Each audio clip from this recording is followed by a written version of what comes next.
The idea came up from Wayne Tucht. He said, why don't we form an all-beets commission? We all had a little laugh when he first said it, but then when we realized that the Canadian Wheat Board was changing, we thought maybe this is an opportunity that we can't miss out on. We started off with, somebody interim that really wanted to just help the industry, and with Rick Eistedt. And then we got a full-time general manager. I say we stole him from Saskatchewan with Tom Steve. And he's really built a staff over the last 5 years that I would say is second to none. Prior to my arrival there, the Alberta Wheat Commission was the first wheat commission established in Western Canada. And since 2012, we've had a lot of growth. There wasn't even a strategy for research, a national wheat strategy at the time. So we were kind of the forerunners. Well, that's where we got our priorities, was research, then market development, and then policy. One of our objectives for the research end of things is to try and get different models out there to invest in.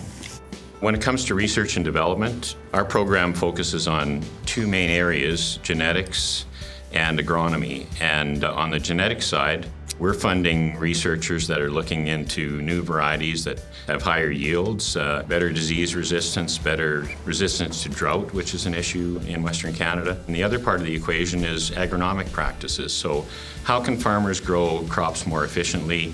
We're working on all of those files and funding research that helps them improve their bottom line. So the Canadian International Grains Institute, or CIGI, is a really important component for our industry. We committed money going forward. Saskatchewan, Manitoba both did. And then even the grain handlers came on. It's a great setup, a great organization, and CIGI's got quite a reputation looking back. They're well respected worldwide, and we've got a lot to build on. The AWC was a big part of getting Cereals Canada up and running. Farmer directors are very important on the Cereals Canada board. We represent a third of the membership on the board, and we provide a producer's perspective. Cereals Canada is, of course, made up of exporters, shippers, millers, and life science companies and seed companies. I remember when I was on one of the new crop missions, with CIGI and Cereals Canada, and I did North Africa. And, for me, it was a real eye-opener. I showed pictures of family, I showed pictures of my grain bags, and they were amazed to see how we stored grain. Well, I said, well, it's minus 30 most of the winter. And then they asked, well, how do you survive in minus 30 winter? And I said, well, that's a whole other story.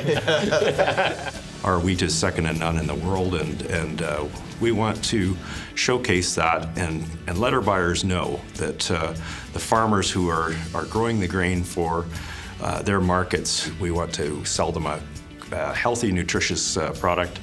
And here I am telling my story in different countries around the world.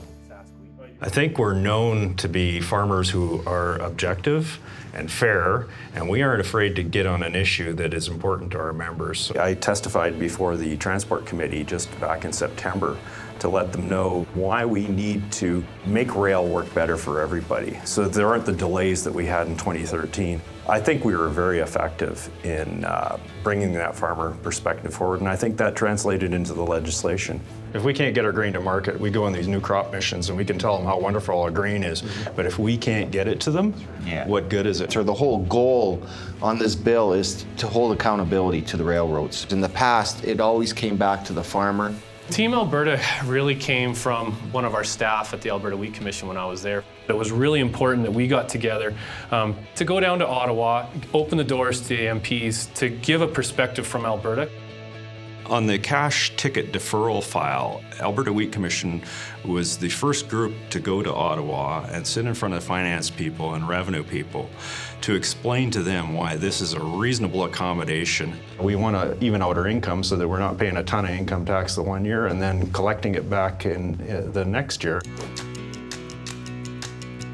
Life Simple ingredient is a very positive, upbeat message that we want to get out to the public. It's very healthy for our family, it's very nutritious for your family, and it's an opportunity to let you know what we do as farmers. So I think that by having this tool that we can use on social media, I think that it's a way to reach out to our consumers. The important thing I see down the road with consumers is the fact that we need to be giving them integrity and honest messaging.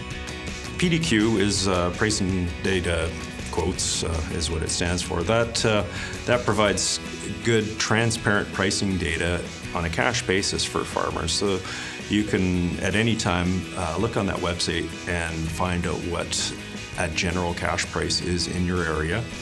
We want to work together to advance the industry, and I think that's why we're as successful as we are. Well, when we started the Alberta Wheat Commission, we were looking for small projects just to spend a few dollars on, and after 5 years, we're a mainstay in what gets done now. I would like to think that we've helped kickstart the new era in the wheat industry in Western Canada.